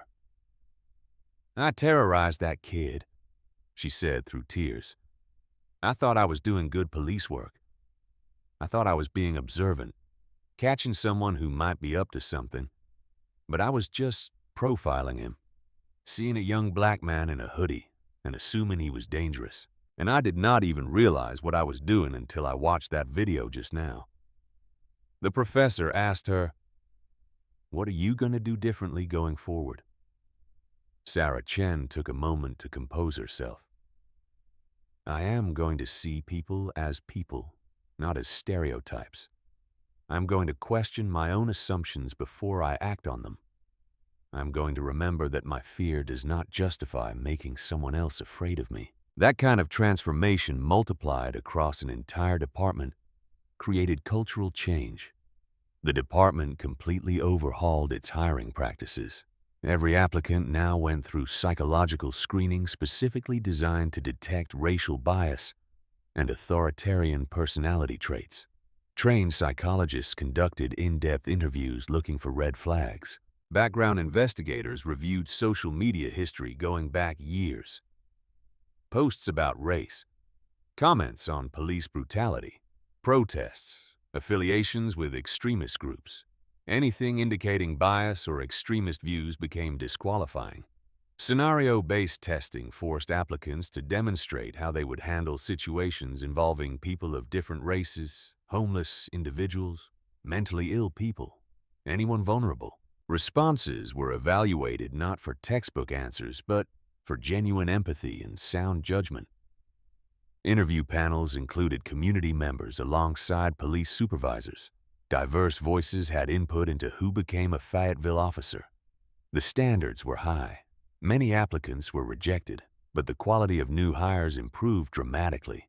One applicant, a white male military veteran with an otherwise strong background, was rejected when investigators found Facebook posts where he had liked and shared content from far-right groups critical of Black Lives Matter protests. Posts describing protesters as thugs and criminals. He complained, argued his political views were protected, threatened to sue. Chief Donnelly's response was firm. "Your political views are protected by the First Amendment, but we have the right to hire officers who can serve all citizens fairly and without bias. If you view Black Lives Matter protesters as enemies or criminals rather than citizens exercising their constitutional rights, you cannot fairly police Black communities. We are not violating your rights. We are exercising our judgment about who should carry a badge in this city." The rejection stood. The lawsuit never materialized. Promotion practices changed just as dramatically. Seniority and test scores were no longer the only factors. Officers were now evaluated on community feedback, complaint history, body camera footage review showing how they interacted with citizens, de-escalation success rates, performance in bias training, and overall professionalism. Officers with histories of complaints, even complaints that internal affairs had previously dismissed, were now ineligible for promotion until they could demonstrate sustained behavioral change. This eliminated the old culture, where aggressive officers got promoted based on arrest numbers, even if they generated complaints. The new message was clear. Officers who kept the peace, de-escalated conflicts, built community trust, and treated everyone with dignity were the ones who advanced. Officer Sarah Chen, the woman who had cried during bias training, was promoted to sergeant over more senior officers who had complaint histories. She had demonstrated genuine growth, committed herself to community policing, and earned respect from both colleagues and community members. Some old guard officers grumbled about political correctness, about how the job had changed. But the department was changing, and officers who could not adapt were being pushed out. In the period under the consent decree, accountability became real in ways it never had been before. Several officers were terminated for misconduct that previously would have resulted in written reprimands at most. Others were suspended for violations that used to be overlooked entirely. Many officers received formal discipline for behavior that once had no consequences. Real discipline, real consequences, real accountability. Officers who resisted change, who continued profiling, who could not adjust to the new culture found themselves without a job. And the officers who remained became better, more professional, more aware. Crime rates did not increase. The feared backlash of officers being afraid to do their jobs never materialized. In fact, community cooperation with police increased because people started trusting officers more when officers were actually trustworthy. The consent decree was working. Fayetteville was changing. The transformation was real. One day, Kendra returned to the place where it happened. The same street, the same shopping center, the exact stretch of curb where she had sat crying while Officer Brian Caldwell verbally assaulted her and her unborn child. Tyler was now several months old, chubby-cheeked, bright-eyed, sitting in his stroller, babbling happily at everything he saw. He had his father's eyes, his mother's smile, and absolutely no idea that this spot held any significance. Kendra stood there looking at that curb, remembering the fear, the humiliation, the feeling of absolute powerlessness, the terror that something might happen to her baby. The memories were still painful, probably always would be. Trauma does not just disappear. A police car pulled up to the curb. Kendra tensed instinctively. Old trauma creating automatic responses that logic could not override. But the officer who stepped out was Sarah Chen, the newly promoted sergeant who had cried during bias training.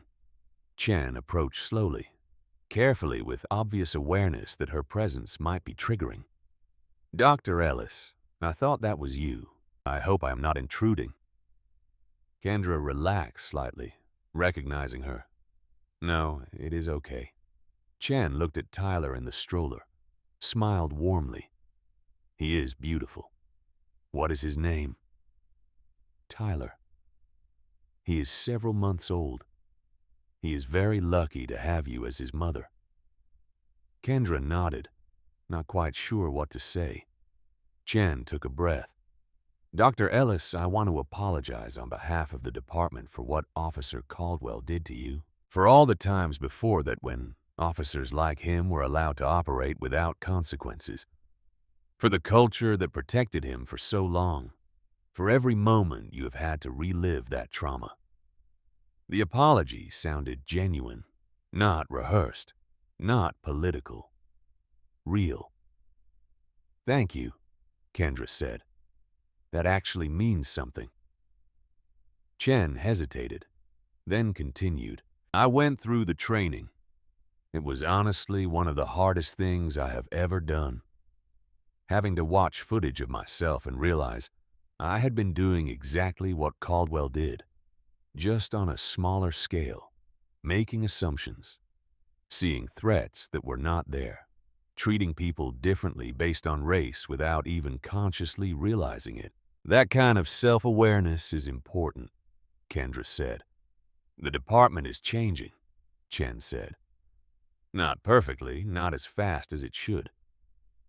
We still have officers who resist, who think the reforms are unnecessary, who complain about political correctness, but they are being pushed out. The culture is shifting. Officers who cannot treat everyone with dignity and respect do not last anymore. Keep pushing," Kendra said. "Keep holding that line because what happened to me happens to too many people who do not have powerful husbands to call, who do not have resources to fight back, who just have to accept injustice and live with trauma. That has to stop. It will, Chen promised. I am committed to that. A lot of us are. They talked for a few more minutes about the changes, about the training, about the oversight board, about how hard it was to change institutional culture, but how necessary it was. Then Chen got back in her patrol car and drove away, leaving Kendra standing there with Tyler. Kendra looked down at her son. You see that, baby? That is what change looks like. Not perfect, not instant, but real. People doing the work to be better. Tyler babbled back at her, grabbed her finger, smiled. She smiled too. The first genuinely peaceful moment she had had at this spot since the incident. Years after the traffic stop, Brian Caldwell was released from federal prison after serving his sentence with good behavior. He was in his 40s but looked older. Gray hair, deep lines in his face, the weight of consequences visible in every feature. Prison had changed him, not in a redemptive Hollywood way, but in a broken way. He understood what he had lost, what he destroyed, what he could never get back. He could never be a police officer again. Federal conviction meant he could not legally own a gun, could not vote in North Carolina, could not pass background checks for most jobs. He worked at a warehouse, loading trucks, earning minimum wage. His wife had divorced him while he was in prison. His children barely spoke to him. He lived alone in a small apartment, paying restitution to Kendra Ellis out of every paycheck. He attended mandatory bias counseling every week as part of his supervised release. His counselor was a black psychologist who specialized in working with people convicted of hate crimes and bias-related offenses. The psychologist did not coddle Caldwell or accept easy answers. You have expressed remorse, the counselor said in one session. That is good, but remorse is not enough. What are you actually doing to make amends? To try to repair even a fraction of the harm you caused? Caldwell struggled with that question. I do not know what I can do. I cannot undo what happened. I cannot take back what I said. No, you cannot. But you can tell your story. You can help other officers understand what happens when you let bias control your actions. You can be an example of consequences. That has value. Who would listen to me? I am a convicted felon, an ex-cop who went to prison. Why would anyone care what I have to say? Because you are a cautionary tale. You are living proof of what happens when racism and power combine. That is powerful. That is educational. Caldwell thought about that for several sessions. Finally, reluctantly, he agreed to try. Over time, he began speaking at police academies across North Carolina, not as a success story, as a warning. He would stand in front of rooms full of police recruits and play the audio recording of his own voice, calling Tyler Ellis a welfare baby. Show the body camera footage of him forcing a pregnant woman to sit on a curb. Then talk about the consequences. Lost career, lost family, prison, permanent felon status, life destroyed. I thought I was a good cop, he would tell them. I thought I was doing my job. I thought my suspicions were legitimate. But I was not profiling criminals. I was profiling black people. I was using my badge to act on racist assumptions. And it destroyed my life. More importantly, it traumatized an innocent woman and her family. Do not be me. Do not let bias control you, because it will ruin you and hurt innocent people. Some officers listened attentively. Some rolled their eyes, convinced it could never happen to them. But the message landed with enough people to matter. One young officer, fresh from the academy, approached Caldwell after a presentation. Sir, I grew up in a household where racism was normal. My father made racist comments constantly. I absorbed a lot of that. I joined the force wanting to be a good cop, but I am scared I have these biases buried in my thinking. How do I fix that?" Caldwell looked at this young man genuinely asking for help and felt something unfamiliar. Purpose. You get professional help, real therapy, not just training.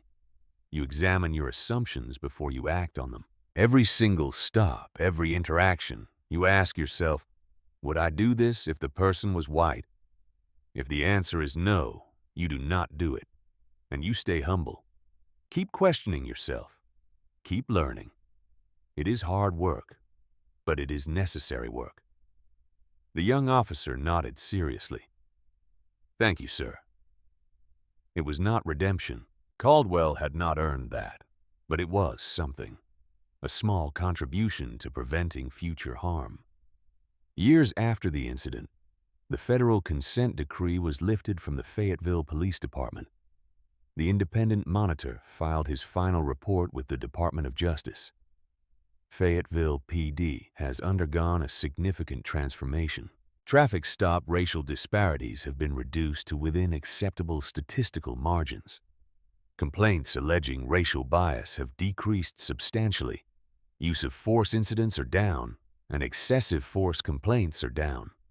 Community surveys show substantial improvement in trust and confidence in police. The department has moved from a culture of control and enforcement to a culture of service and partnership with the community.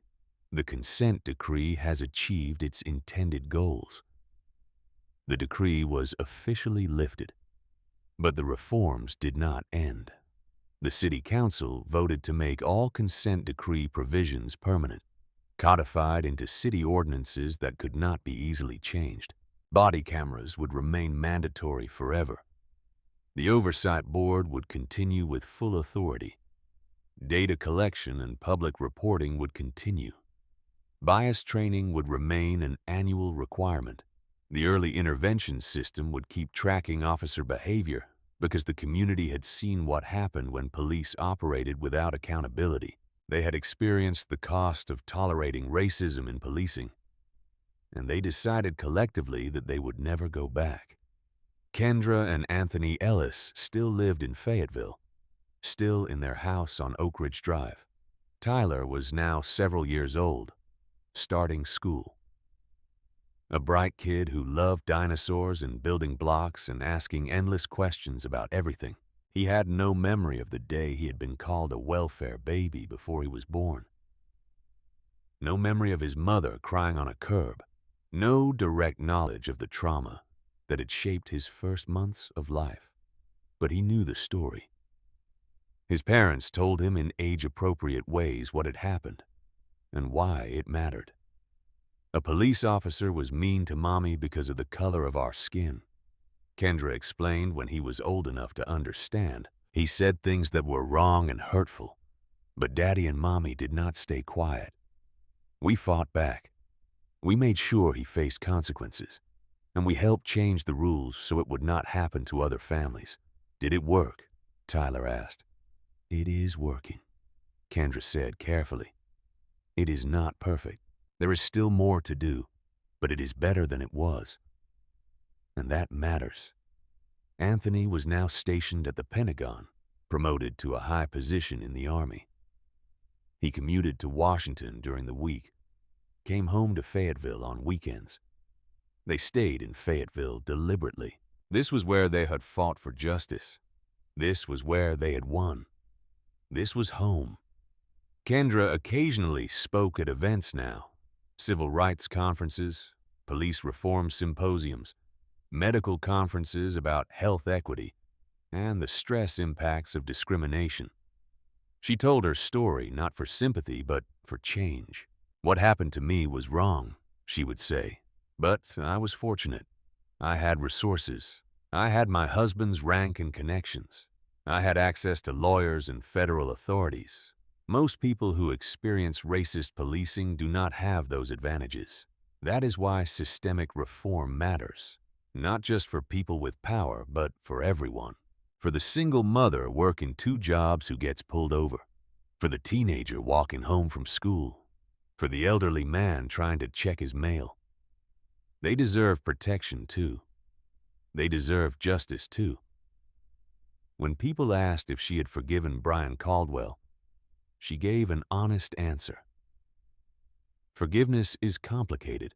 He destroyed his own life through his choices, which is a form of justice. But he also traumatized me. He verbally attacked my son before Tyler was even born. That is not something I can just forget or move past completely.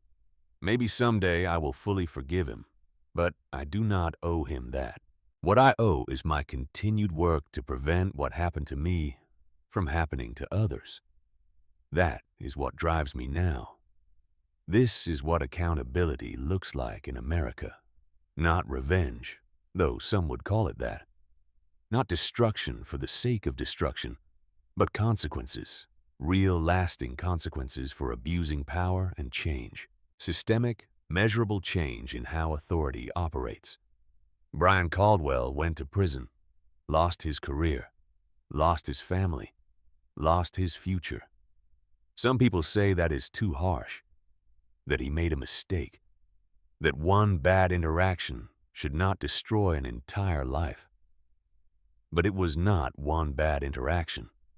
It was years of racial profiling, dozens of citizen complaints, the vast majority from people of color, a documented pattern of targeting Black and Latino motorists, multiple uses of force, all against minorities, excessive force complaints, all dismissed to protect him, years of abusing his badge, years of the system protecting him, years of violating rights and facing no consequences until he made the mistake of doing it to someone with power.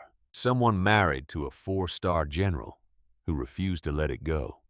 Think about all the times Caldwell did this to people who did not have powerful spouses. How many Black drivers did he pull over, harass, humiliate, violate? How many complaints were filed and ignored? How many people just had to accept the injustice because they had no recourse? The system protected Brian Caldwell for years. It took a general, federal authorities, national media attention, and a criminal prosecution to finally hold him accountable.